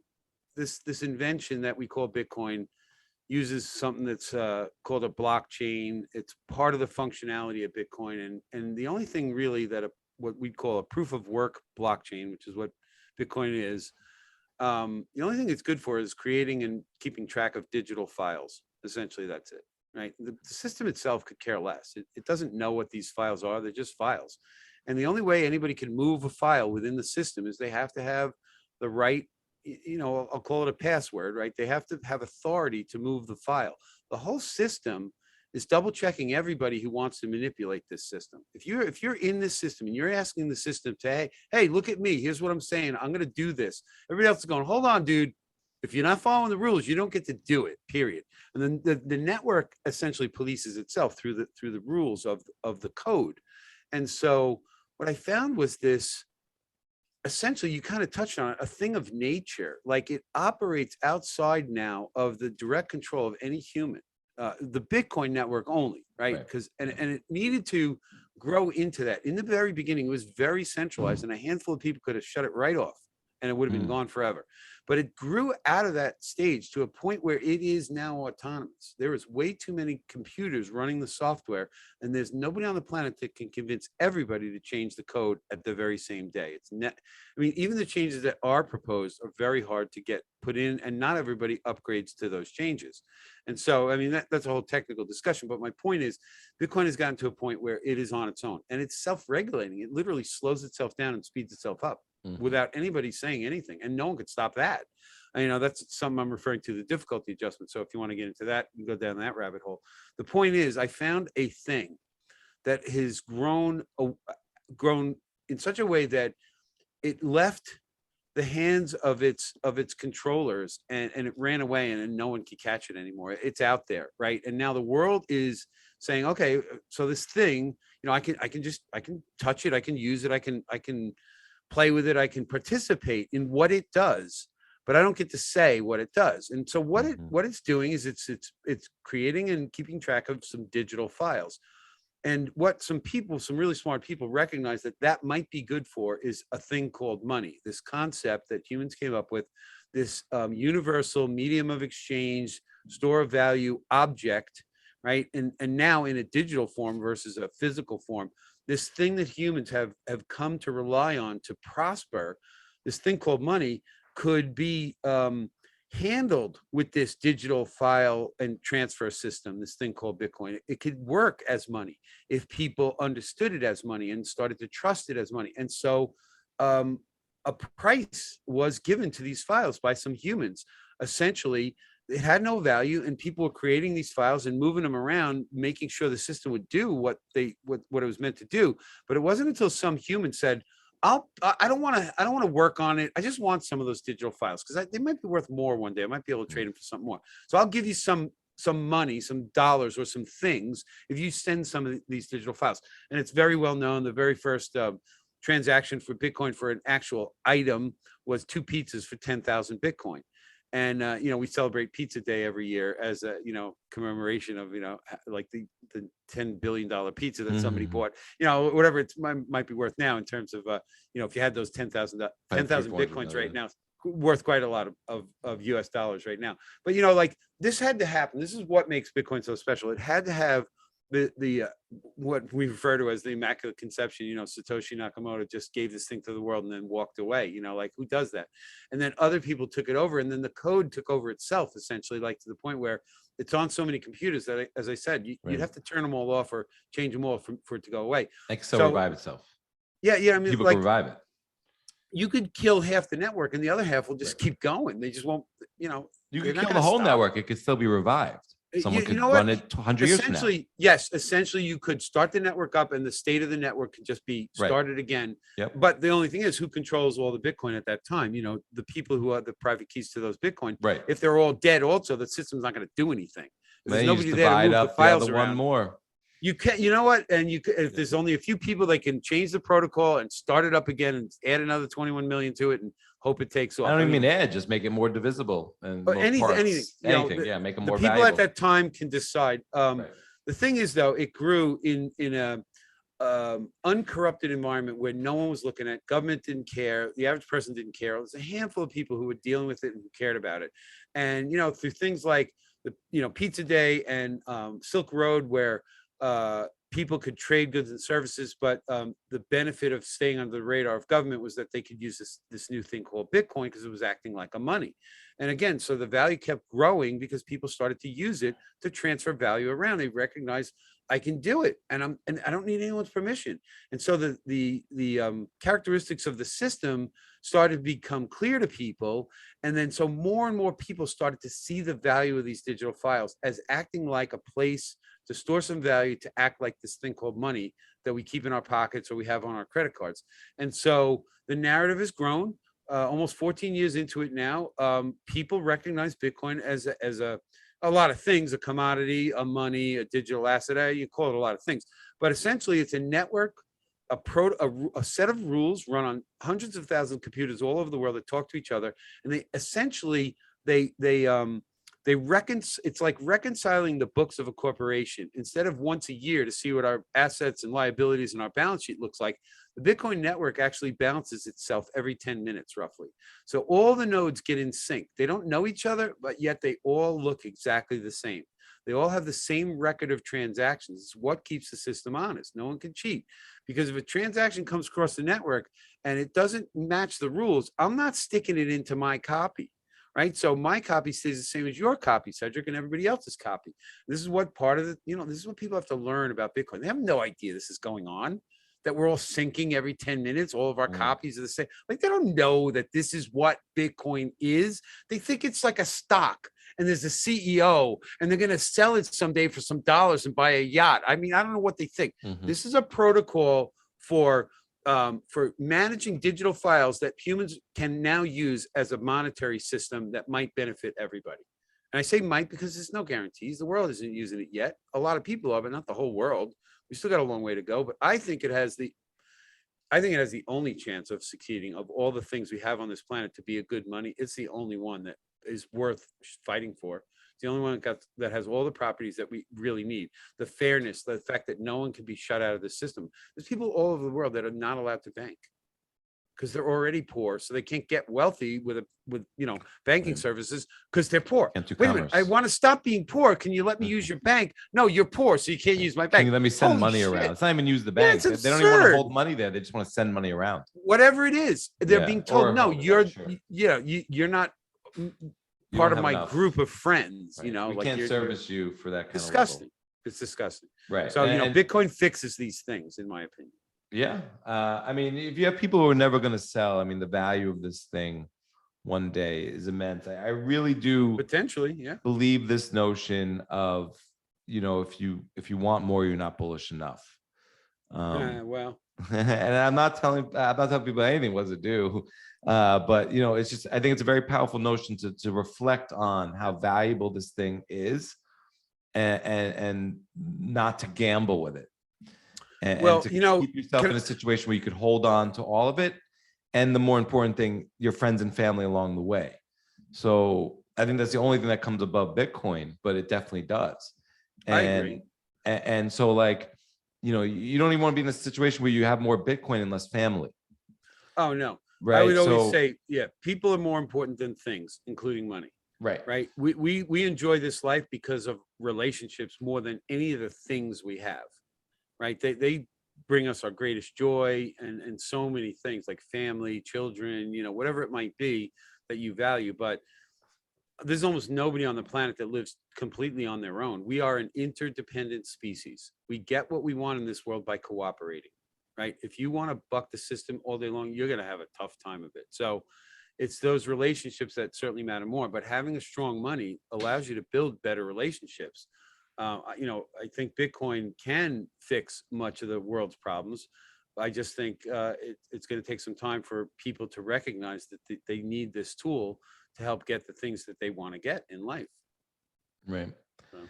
Kind of along those lines, if you could orange pill anyone in the world that you think could help humanity get Bitcoin, I guess, who would it be? Holy crap. My mind goes to not a person, but a person with certain qualities. Somebody really, really well known, but also highly respected. And so I'm searching my mind in the entertainment world and political world and, the internet world. And I honestly cannot think of the best person that fits that. Maybe somebody like a Ron Paul, but he's not taken seriously enough by enough people, but he's on the mark with his perception of the way the world. It seems like he's a Bitcoiner. He just doesn't use the word. Like I would agree, and it could be political. He just doesn't know what Bitcoin is, but he's a Bitcoiner. Like a guy like Jordan Peterson, but again, he's not taken seriously by a huge. He's on the peripheral. He is, but he's very influential and he's very smart. Is there any who would if you could orange pill anyone in the world on a personal level? Is there someone like you just really wish got it? Not for their effect on others, but just you wish that person got it. Yeah, I'm not going to say names. Sure. I got a couple friends. I got one friend who doesn't need the money, and so he doesn't care about Bitcoin. And I could see how he may never need to care about Bitcoin, but he could get wrecked if he stays in that system too long. I don't know. But worse is that he's indoctrinated, beyond to where he took the shot. And we had a total argument over it. I've known the guy like 30, 40 years, and we haven't spoken much in the last year. And it's really saddening to think, that he's that brainwashed by the overall system. And I'm just the crazy Bitcoiner. Now I'm the crazy no mask guy, no shot guy. And really, well, even aside from those kinds of politics, Bitcoin money is political today. Oh yeah, well, and I've run into like my 75-year-old cousin. She asked me, and so I started talking to her a little bit about Bitcoin, and it got a little tense, and she just saw it through a very different lens. Just whatever I said was being read through a very hyper tense lens, and money itself. If you want to help people with money, it's sort of maybe a progressive thing to be like, hey, I don't care about money. I just want everyone to have enough. Oh, of course they do. They want to act like morally superior, that they don't care about money. Yeah, like, hey, I have a job, or I'm on I have enough, or money. And it's a very interesting thing. And it's like not even really thinking about purchasing power or sort of time theft and things along those lines. But it's really hard to reach a lot of people. And I'm not even saying that they're being obtuse. It's just maybe they don't want to discuss, it's just it gets very charged for a lot of people. Yeah. To even bring up these kinds of things. Yeah, I've backed off with a lot of people. I don't want to I don't want them to hate me. I got enough people I've been a little overbearing on plenty of times, and it's tough. You get excited about this. Honestly, Cedric, I thought as a kid, I would love to have a money tree in the basement. I could just print my own money. I could be free. I could do what I want. And then I had this random thought as a little kid, like, shit, if I had a money tree, I'd have to tell like some people, because they'd be really pissed off if I didn't tell them, like my parents and my good friends. Like, 10 years later, are you kidding me? You son of a bitch! You had a money tree, and I could have had a clone. You could have gave me some. So I look at Bitcoin the same way. If I didn't tell you about Bitcoin, then slap me because I didn't help you, right? Like I did not. Like, you can look at me as not such a great friend if I didn't go out of my way and bring it up, because like, I don't ever want somebody to say, Jim, if you knew, why the hell didn't you tell me? Why didn't you beat me over the head with this thing? Right? Because like, just because I'm stubborn doesn't, you said you cared. Didn't you care about me? Whatever. I got a lot of lifelong friends, I tell them all. Most of them don't listen. I'm out of my lane. I get it. They're taking financial advice from some surfer dude that builds houses.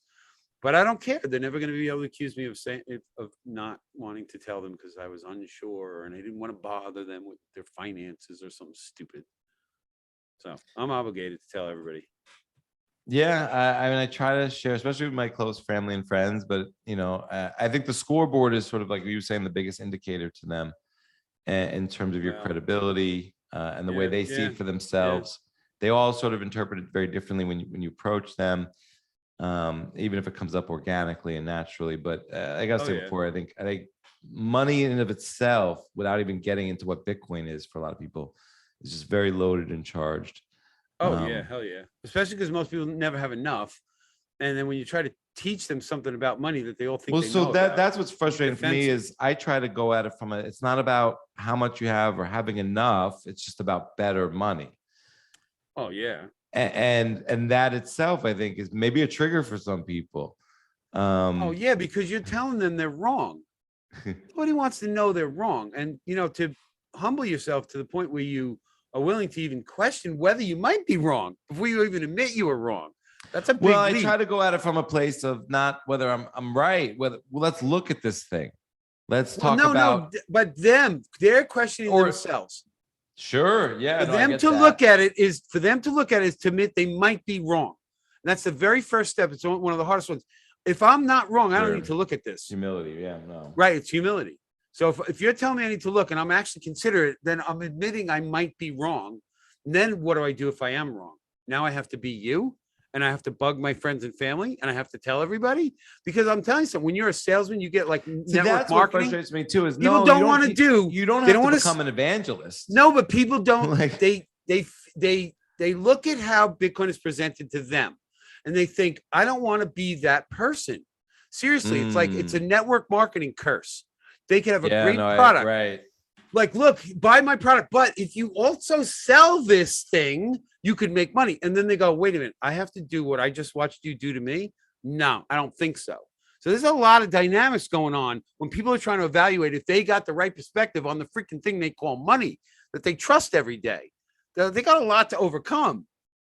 So, it's not easy, man. We got a freaking uphill battle, but I don't care. I don't really give a shit if they never pay attention.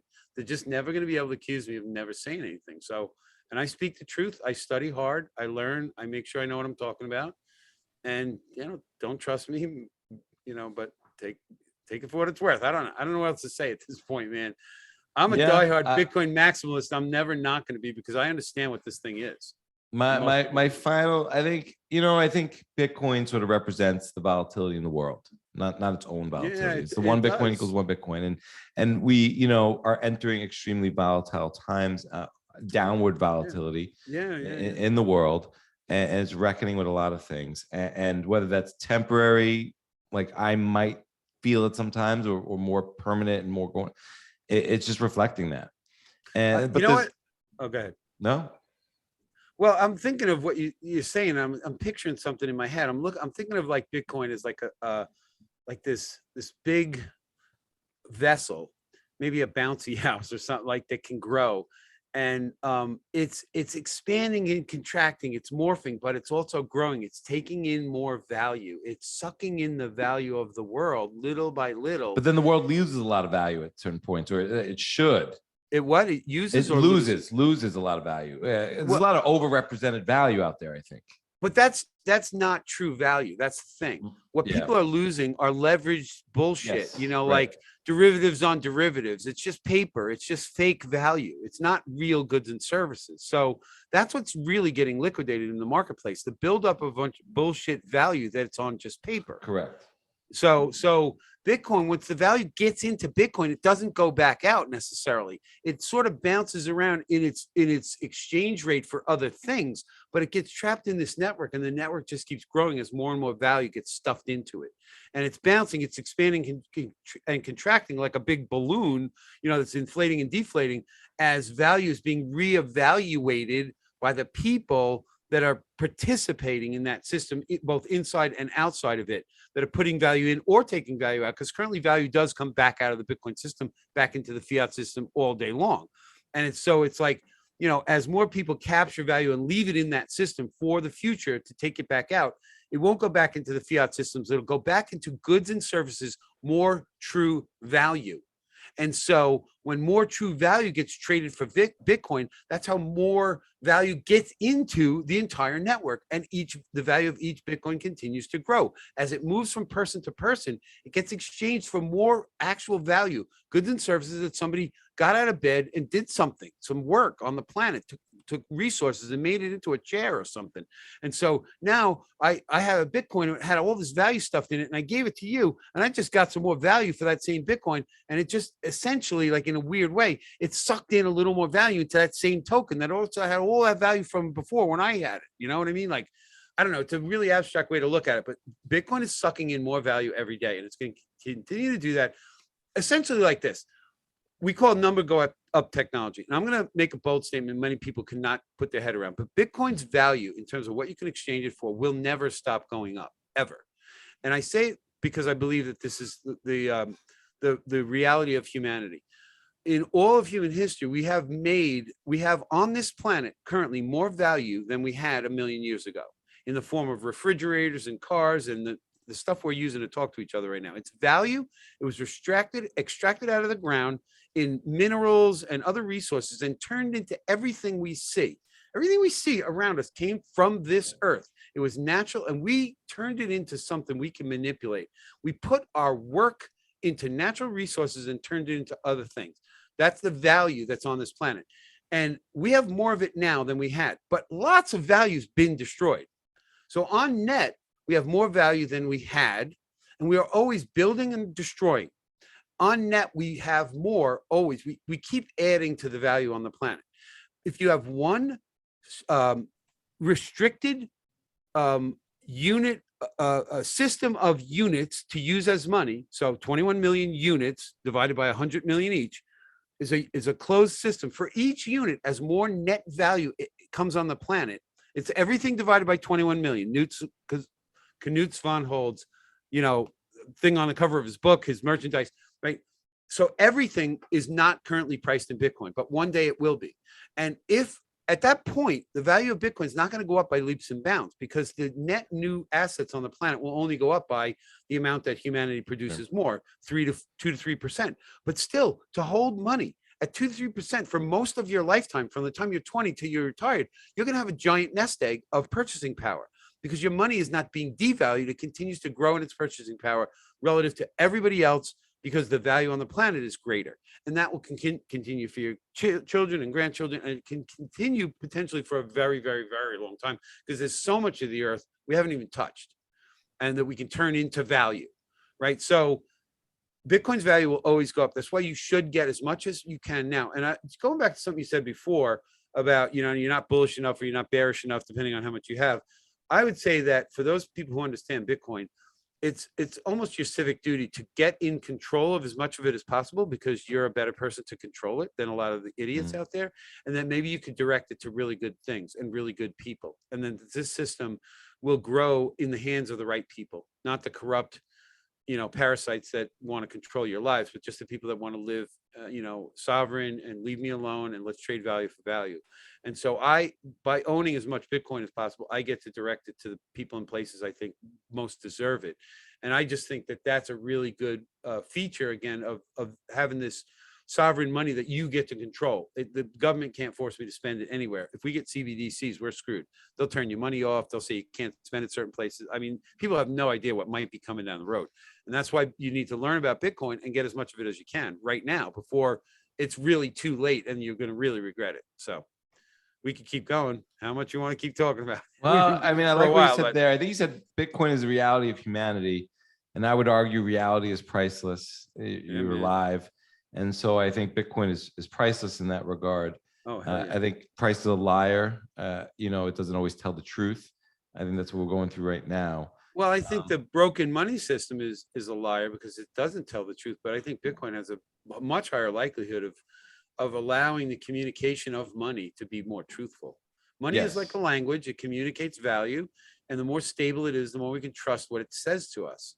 And when money's broken, we get signals that say there's value over here. Spend your money here. And it's a waste, right? Because people are manipulating the money. And that's what I love about Bitcoin is sort of these signals and the fair playing field. So you could kind of choose your own adventure. Do you want to work hard now? Do you want to relax? But the exchanges, when you buy food, I feel it now. When I buy food, I don't always feel like it's a fair deal. And what I mean by that is I feel like if they don't want to pass the cost on to me, they're going to jip me maybe on shrinkflation. Oh, yeah.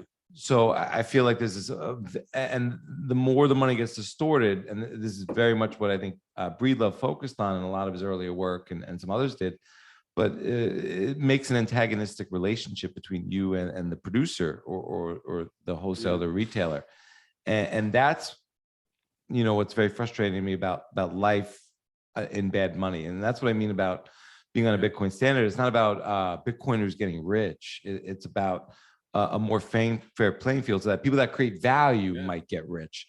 That's how it's going to go. Getting rich is not necessarily what everyone wants to do or what everyone needs to do, you know, but not or rich, can but do. being able, being able to sustain yourself and not lose value in the money you're saving. Right. Like, and get a fair deal, get what you're paying for, and vice versa.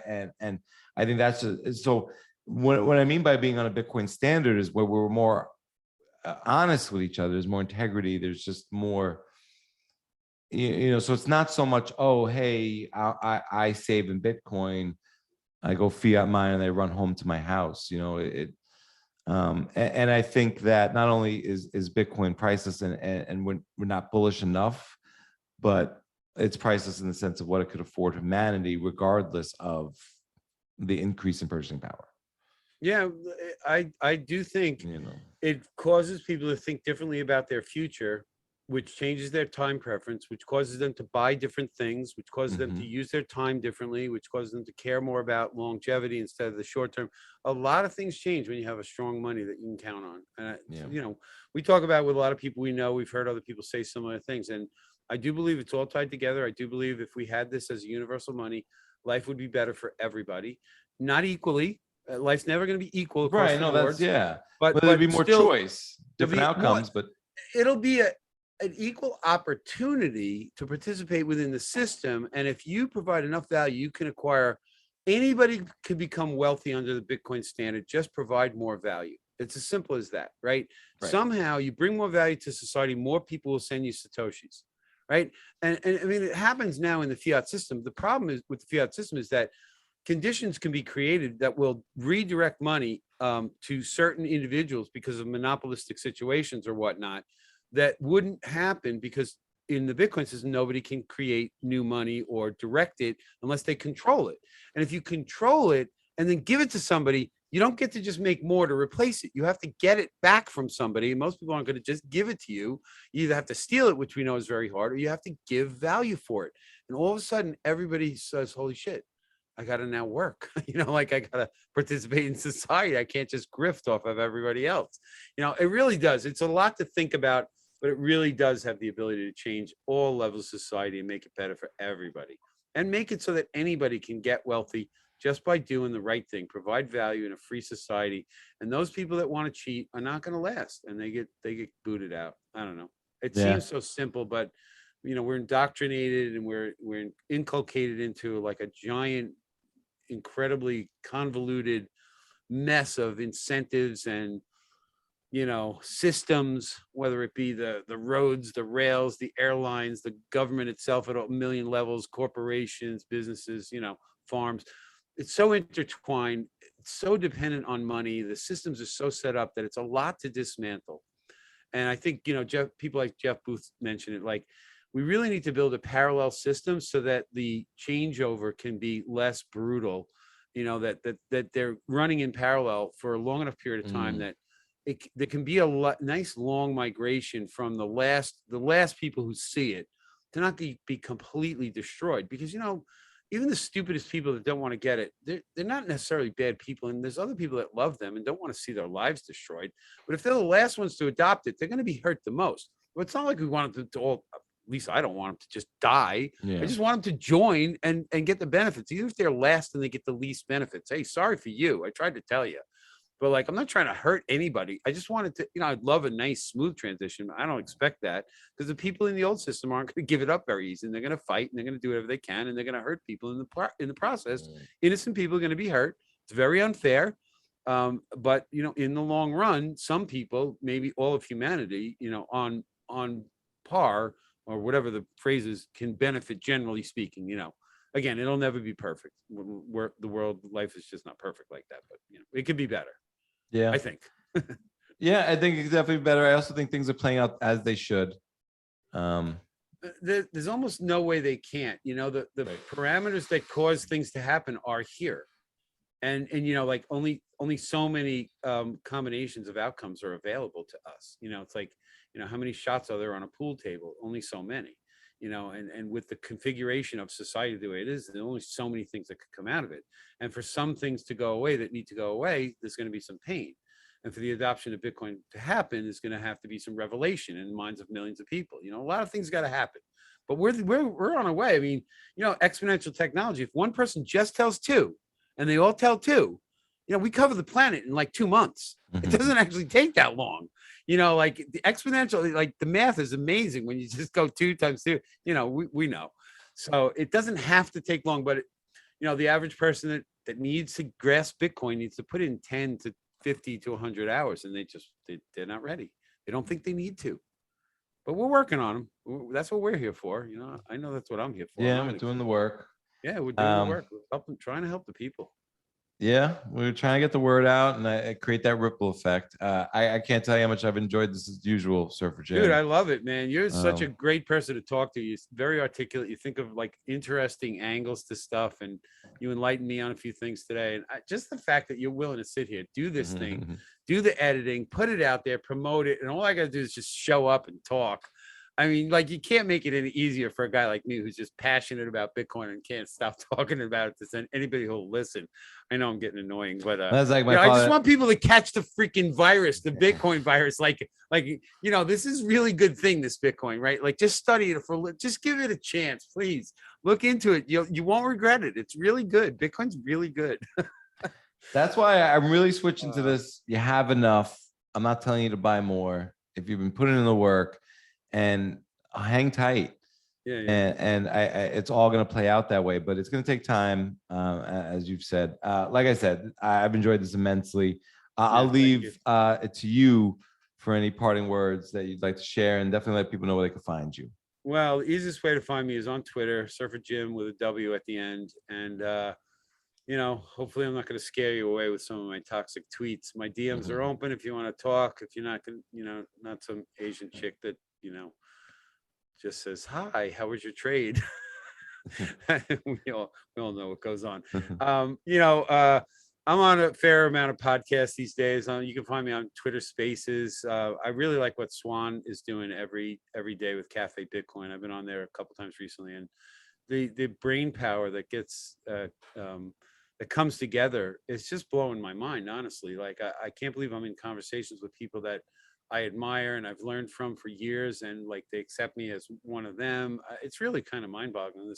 This regular dude from Long Island, surfer, like a few years ago, nobody knew who I was, and there's people all over the world that I'm friends with now that actually know I exist. It's kind of a weird, trippy life experience, but I would, if I had to do it over again, man, I would not change it, man. I am blown away by the friends I have, the experiences, and I only see it getting better. I would encourage anybody, just don't ignore Bitcoin anymore. If you've heard about it once, like I needed 3 touches. A lot of people need 3 or more. At least, I heard about it twice and I walked away, and the third time it clicked in a certain way and I couldn't look back. And then, I was in the rabbit hole, and then I can't get out. I'm never getting out, but yeah, it's worth it. It changed my life in the sense that I got all these new friends and I got all these new experiences. I have a new perspective on who I am and how life actually works. But the optimism that I feel is incredible. I can't wait to see how the future unfolds. I'm so excited for what could be. And, the times that I know I'm going to meet up with my friends again, like BitBlock Boom coming up in August, I can't wait. It's just going to be such a great experience because I know so many people now. And I keep encouraging people I know on the internet that I've never met. I met a girl last night at BitDevs in New York City, girl named Rachel, really cool girl. And her and I have been friends on Twitter for like a year or two. And we missed each other at Pork Fest last week. She was there. I was there. I didn't know she was there. She saw me or heard me or something and didn't have a chance to like connect and whatever. And so I said, well, come to BitDevs in New York City. She's a Bitcoiner. And she did. So she met all these people last night. Me and her finally got to meet. It was like a big hug, like, we're like, oh, long lost friends. It was just so cool, man. It's just so damn cool. Bitcoiners are awesome people. Bitcoiners are truth seekers. They're high integrity people. You're going to join a community of truth loving, self-sovereign individuals that don't want to screw with your life. They want to be left alone. They want to trade value for value. They're not trying to rule the world. They just want peace and harmony and happiness. I mean, really, I think the overall consensus of Bitcoiners is I just want to be a happy person. Leave me alone, man. I'm not trying to mess your life up. Why are you trying to mess mine up? And it's just amazing to be around hundreds at a time of like-minded individuals where you can say something and they get exactly what you mean. Like they get your perspective, they understand the phrasing that you're using. It's just an amazing group of people, and it's only getting bigger, and you should join. If you're not already part of this group, join, meet these people.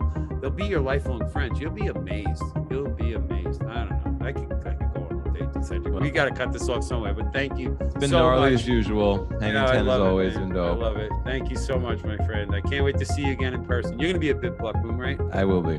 Awesome. We're going to have to go out and get a steak dinner together or something. That'd be great. Can't wait. Yeah, man. Awesome. So thank you so much. And to everybody who stuck it out and listened the whole way, thank you for putting up with me.